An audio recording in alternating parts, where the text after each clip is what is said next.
Close your eyes for a moment. Imagine you have no home, no walls, no door that locks, no alarm system, no streetlights, no neighbor a call away. The sun has just set over a landscape of endless glacial plains, and the temperature is dropping fast. Somewhere in the distance, something growls. You don't know what it is. You don't know how close. This is bedtime. 40,000 years ago. Welcome to boring history for sleep. I'm glad you're here, warm and comfortable, wherever you are right now. Tonight, we're going to travel back, far back to a time when the act of falling asleep was one of the most dangerous things a human being could do. When sleep wasn't a luxury or a wellness practice or something you scheduled between meetings. Sleep was a calculated risk, a daily negotiation with death. And the way our ancestors managed that risk, the strategies they developed, the rituals they created, the social structures they built specifically around the hours of darkness is one of the most fascinating and underappreciated stories in all of human history. We're going to take our time tonight. There's no rush. The story of prehistoric sleep is slow by nature. It unfolds over thousands of generations, across thousands of miles of ice and rock and grass. So settle in. Let your breathing slow. If you drift off at any point, that's not just acceptable, it's honestly the point. Let's begin. To understand how prehistoric humans slept, we first need to understand the world they inhabited. And the world of the Upper Paleolithic, roughly 50,000 to 10,000 years ago, was profoundly, almost incomprehensibly different from ours. Much of Northern Europe and North America was buried under sheets of ice that stretched for miles in every direction. Average temperatures in what is now France or England were closer to modern-day Siberia. The landscape was a mosaic of tundra, steppe, and sparse boreal forest, broken by rivers of glacial meltwater and punctuated, here and there, by exposed limestone cliffs riddled with caves. Those caves mattered enormously. We'll come back to them. The humans who lived through this period, anatomically modern Homo sapiens, and for part of this time, their cousins, the Neanderthals, were not primitive in any meaningful sense of the word. Their brains were essentially the same size as yours. Their capacity for language, for planning, for social bonding, for emotion, all of it was fully developed. What they lacked wasn't intelligence. What they lacked was accumulated technology. They were starting from scratch, building the playbook of human survival one generation at a time. And every night, without exception, they had to find an answer to one of evolution's oldest questions. How do I make it to morning? The threats were real, and they were many. Cave lions larger than any modern lion stalked the glacial landscapes of Pleistocene Europe. Cave bears, sometimes weighing over half a ton, competed directly with humans for shelter. Wolves hunted in coordinated packs. Hyenas, not the spotted scavengers of the African savanna, but massive, bone-crushing cave hyenas, ranged across Europe and Asia in significant numbers. At night, when human vision dropped to near uselessness, these predators had a profound advantage. And then there were the other humans, neighboring bands, strangers from different groups with different languages and different claims on the same territory, the same food sources, the same caves. The darkness was genuinely dangerous. Falling asleep, truly surrendering consciousness, required either extraordinary trust in those around you or extraordinary isolation, or both. Let's step inside one of those caves, not just to look, but to feel what it was like to call one home. Archaeological excavations across France, Spain, Germany, and the Middle East have given us a remarkably detailed picture of how prehistoric humans organized their cave spaces. And what they found is striking in its sophistication. The entrance zone of a Paleolithic cave was almost never used for sleeping. This might seem counterintuitive. Why wouldn't you want to be close to the exit? But the answer becomes clear when you think about predators. The cave entrance was the most exposed, most vulnerable position. It faced outward, toward the open landscape, toward the wind and the cold and whatever might be moving through the darkness outside. Instead, sleeping areas were typically located in the midsections of caves, deep enough to be sheltered, close enough to the entrance to allow for a quick exit, but positioned around natural features that offered defensibility. A bend in the tunnel, a narrowed passage, a raised ledge overlooking the main chamber. Archaeologists identify sleeping areas by their archaeological signatures.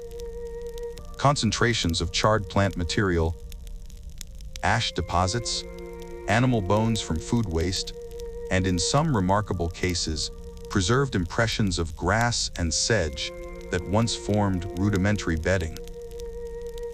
The site of Sabudu Cave in South Africa, dating to around 77,000 years ago, offers perhaps the most dramatic evidence of prehistoric bedding ever discovered. Researchers found layers of compressed plant material, including sedge grass and aromatic leaves, stacked in what were clearly deliberate sleeping platforms. The aromatic leaves, particularly from species with known insect-repelling properties, suggest our ancestors understood, at least empirically, that certain plants could keep away biting insects during the night. 77,000 years ago, and they were already using plant-based insect repellent to sleep better. The sleeping platforms at Sabudu showed evidence of repeated use and periodic burning. The researchers believe that the burning was deliberate, a form of sanitation, clearing away parasites, insects, and bacterial accumulation before laying down fresh plant material. These were not random beds. They were maintained, managed, and renewed.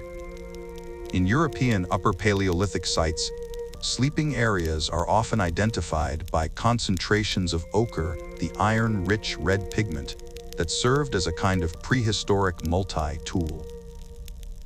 Ochre has antiseptic properties. It was used in wound treatment, in hide preparation, in ritual contexts, and it appears repeatedly in zones that archaeologists identify as rest and sleep areas. Now we come to the heart of tonight's story. When prehistoric humans made camp, whether in a cave or in the open air during seasonal migrations, they arranged themselves in a way that seems simple at first glance, but is actually one of the most elegant survival solutions in human history. They slept in a ring, a circle of bodies arranged around a central fire. This is attested repeatedly in the archaeological record.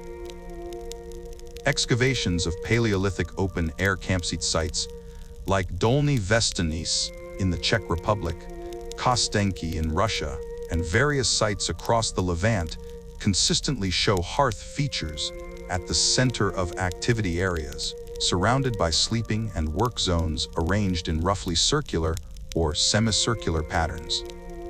Why a circle?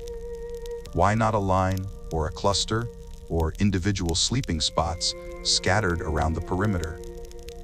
The answer, when you think about it, is almost self-evident, but it took researchers quite a while to fully articulate it, because it required thinking not just like an archaeologist, but like a prey animal facing predators in the dark.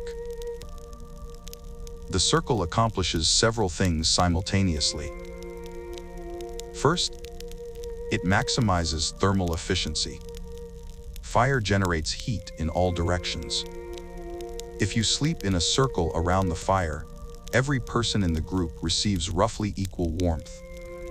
There are no cold spots, no premium positions. In an environment where hypothermia was a genuine nightly risk, this wasn't a small thing.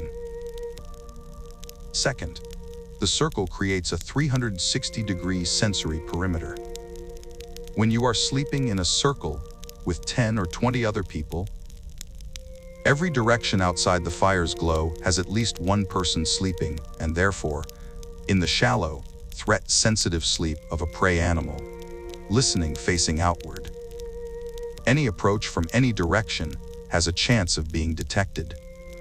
Third, the fire at the center serves as a deterrent in its own right. Most large predators, across evolutionary history, learned to avoid fire. A blazing hearth visible from hundreds of meters away told potential threats. There are organized, tool-using primates here. Approach with caution. And fourth, perhaps most importantly, the circle is a social statement. Everyone can see everyone else. The group is visible to itself. There is no hierarchy enforced by sleeping position. There is only the community, arranged equally around the shared resource of fire and light and warmth. There is something deeply moving about that image, I think. 40,000 years ago, in a world of darkness and cold and predators and uncertainty, a small group of humans lay down together in a circle. They pulled whatever sleeping materials they had close around them. They looked at the faces of the people next to them, people they had known since birth, people whose children they had helped raise, people whose laughter they knew as well as their own. And they closed their eyes.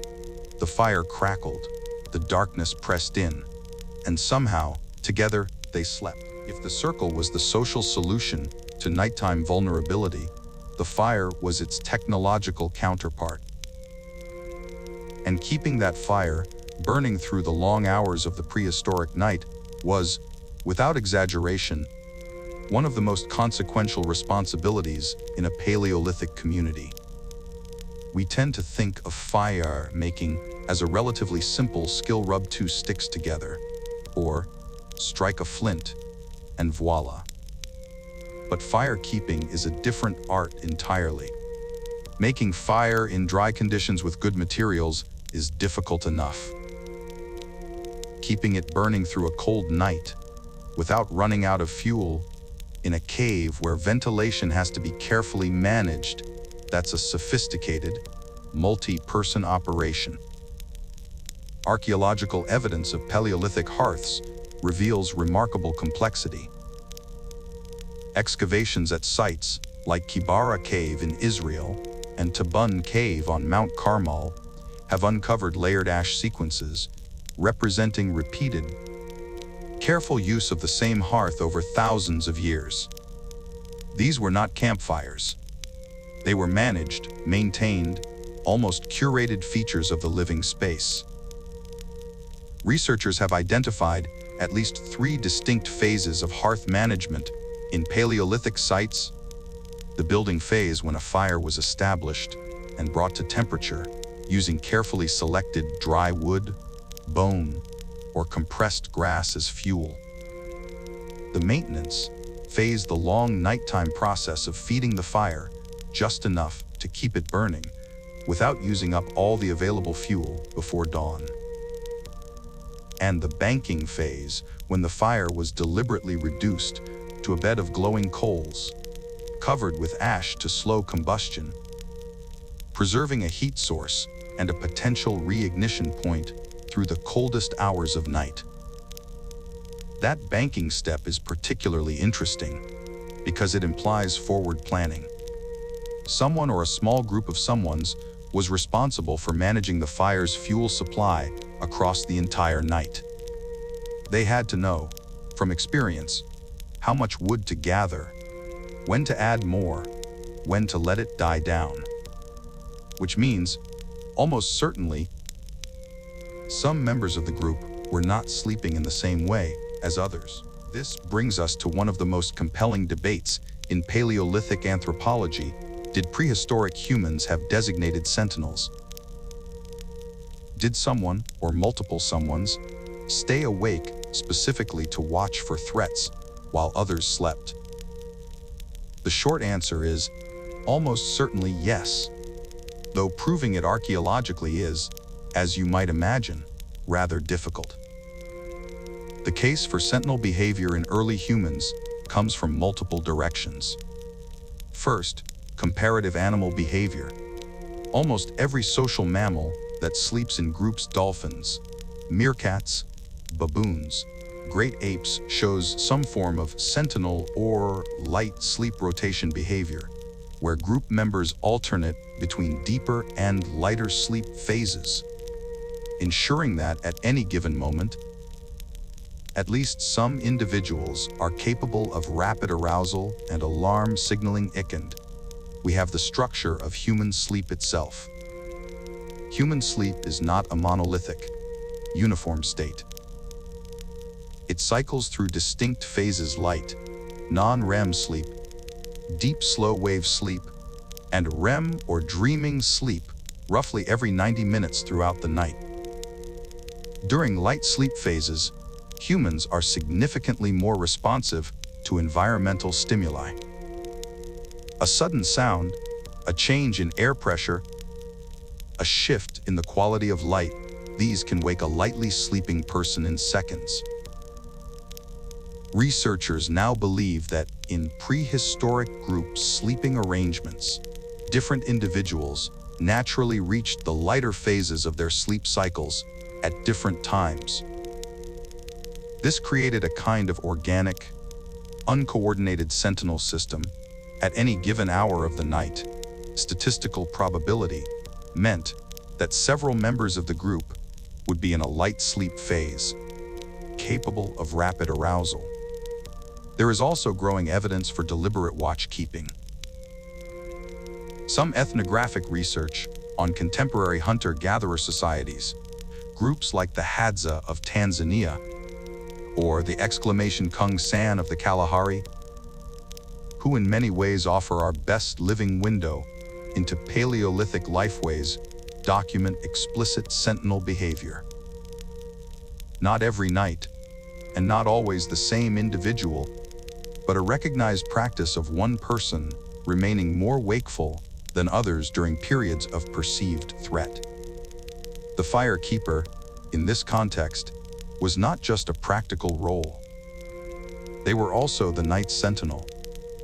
Feeding the fire meant being awake, being alert, being the first point of detection if something moved in the darkness beyond the circle of light.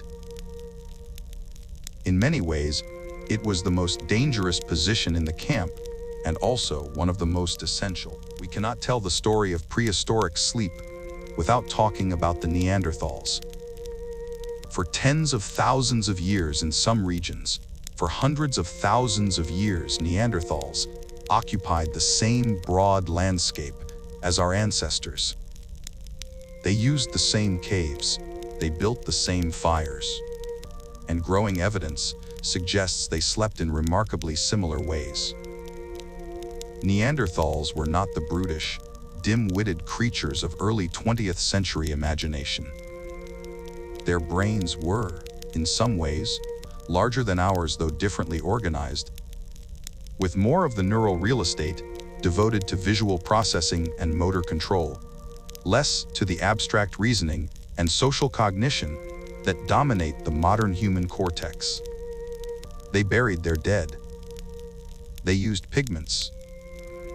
They wore eagle feathers as personal ornamentation. They were, by any honest reckoning, people. And like people, they slept.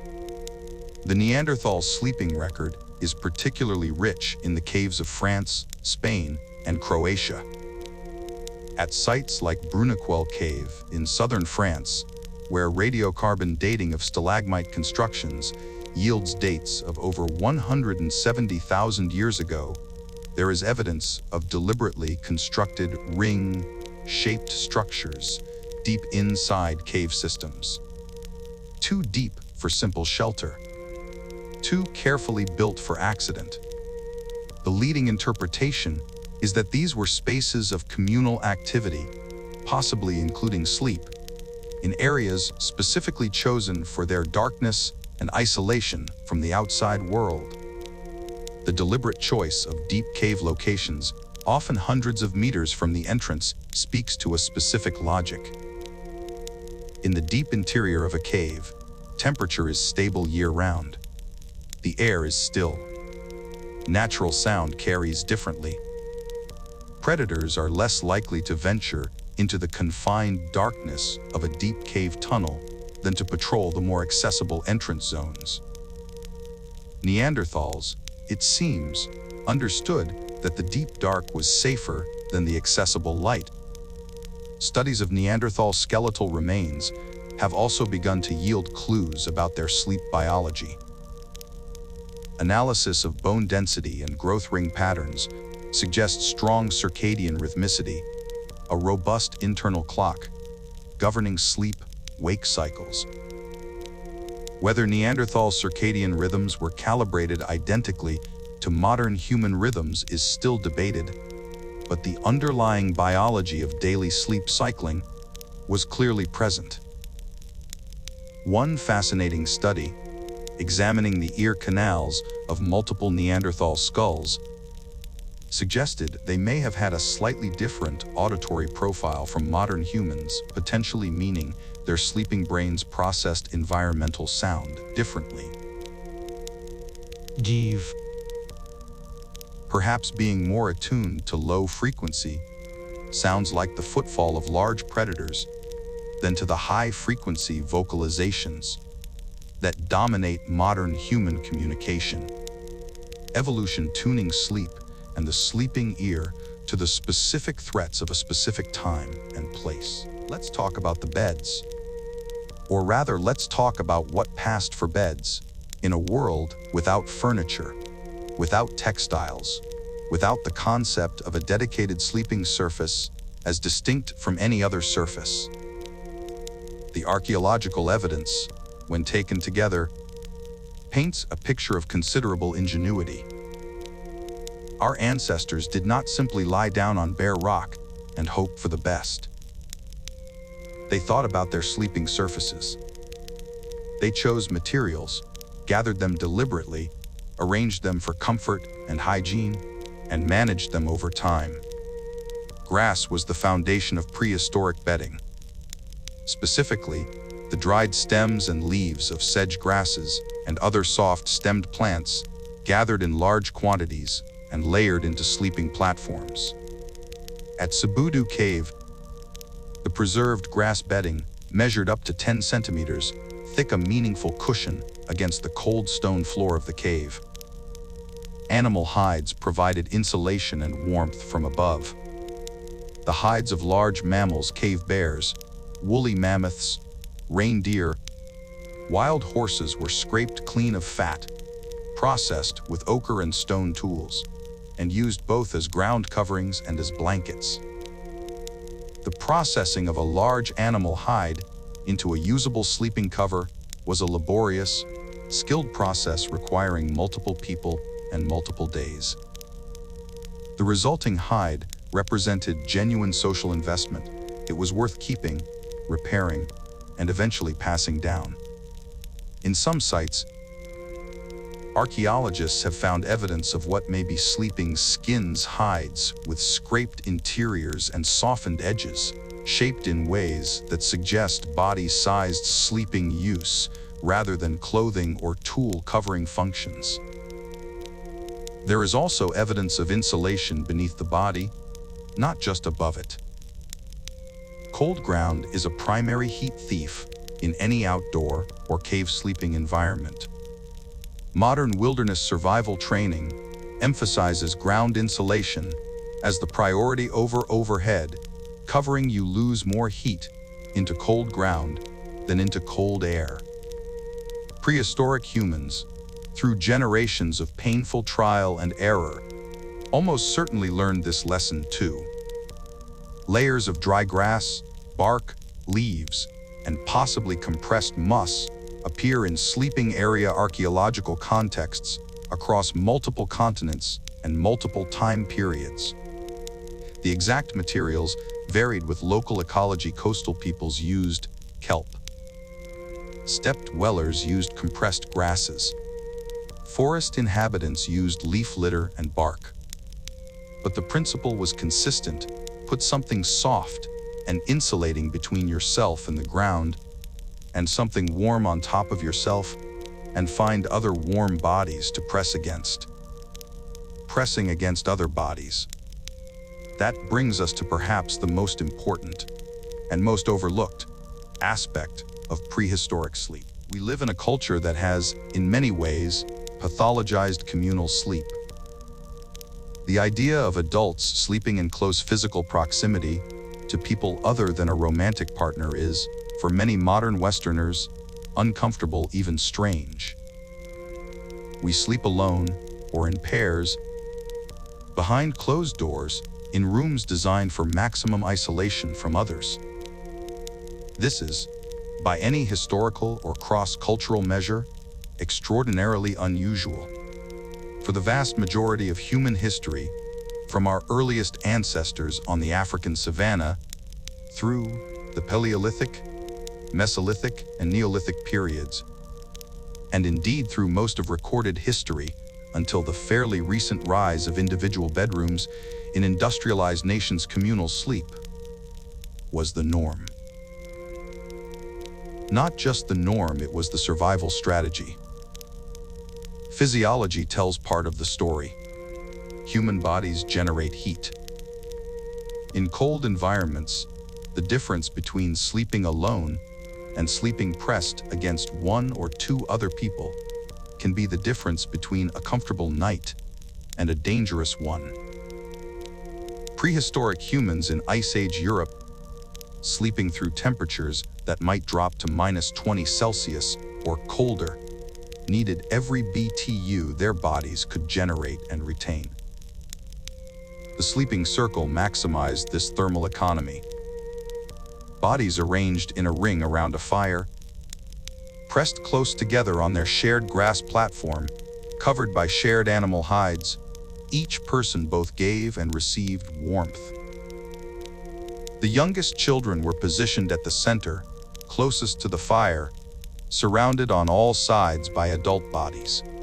The very old and the very young, the most thermally vulnerable, were the most physically protected by the sleeping formation. This wasn't an accident. It was, almost certainly, a learned and deliberate social practice.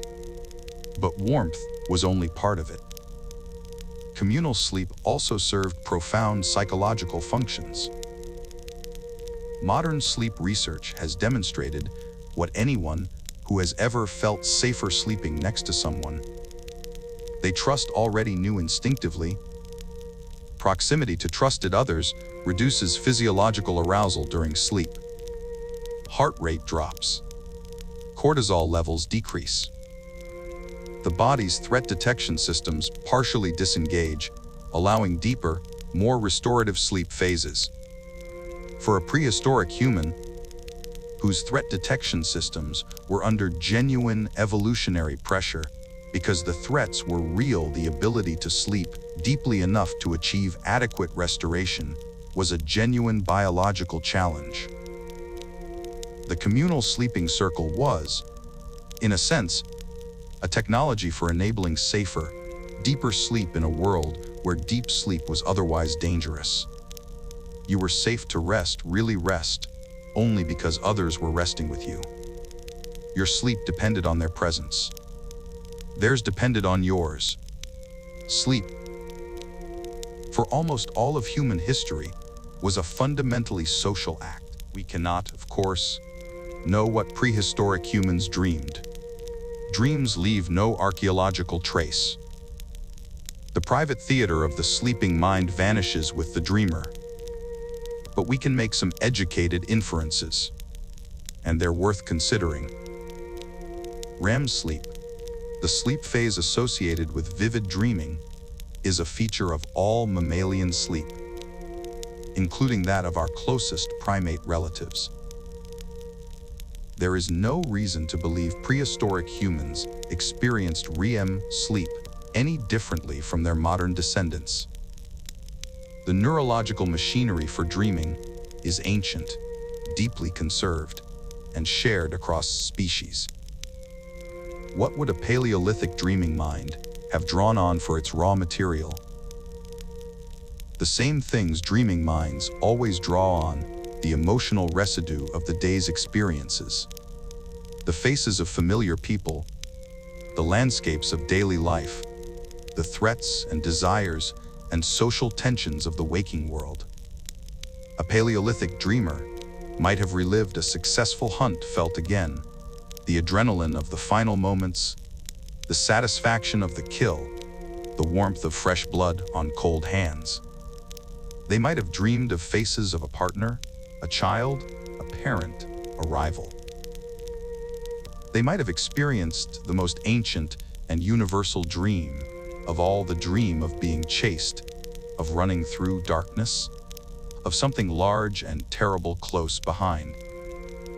That dream, the pursuit dream, is so deeply embedded in human sleep that researchers believe it may represent an evolutionarily conserved rehearsal mechanism, a way the sleeping brain processed and prepared for real predator encounters.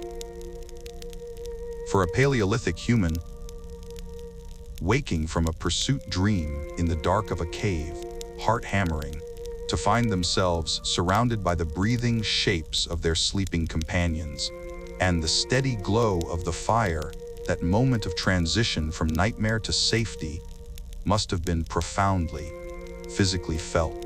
Some researchers have proposed that the cave paintings of the Upper Paleolithic, the breathtaking art of Lascaux, of Altamira, of Chauvet, are in part a visual record of dreaming. That the animals which appear so repeatedly on cave walls, horses, bison, mammoths, aurochs, are the animals that haunted Paleolithic dreams. The prey and the predators of the waking world, translated into the visual language of the sleeping mind, and then pressed by hand and ochre and charcoal into stone.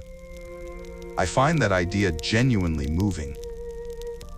The idea that the oldest art in the world might be, in part, a map of what prehistoric humans dreamed.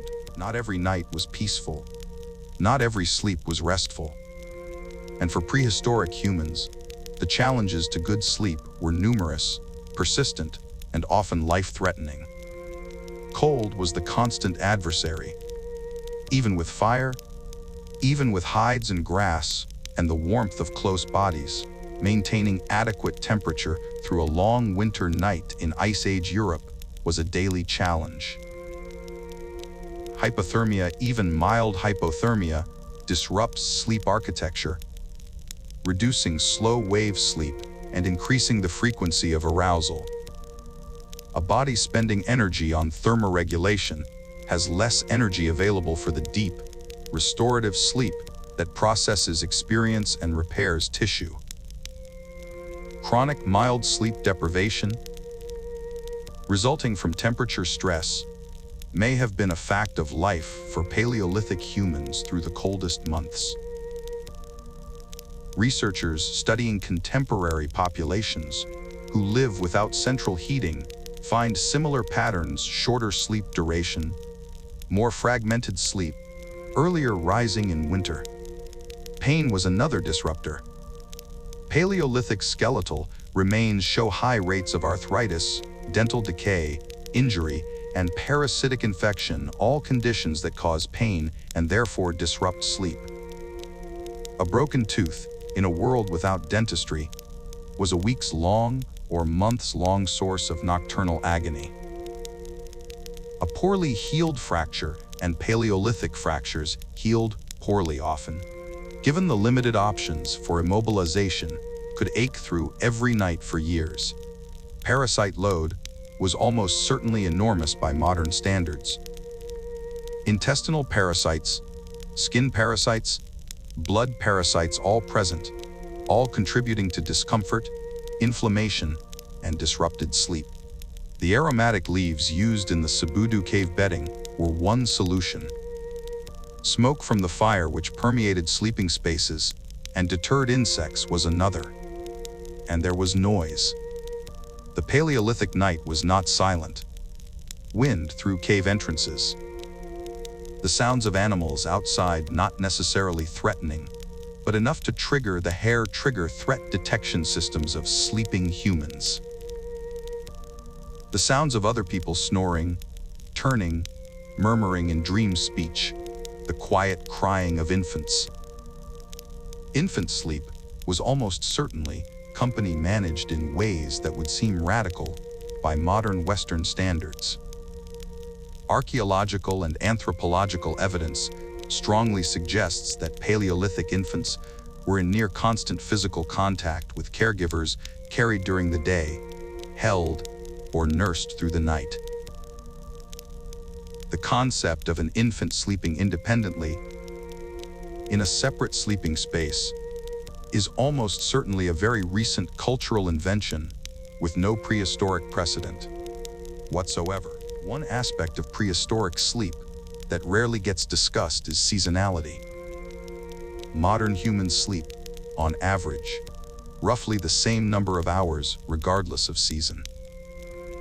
We have artificial light to extend our waking days and alarm clocks to standardize our rising times.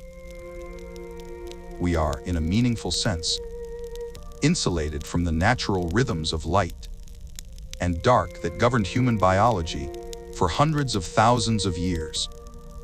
Prehistoric humans had no such insulation. Their sleep was profoundly shaped by the seasons. In winter, particularly at high latitudes, the nights were long in some regions, nearly 16 hours of darkness.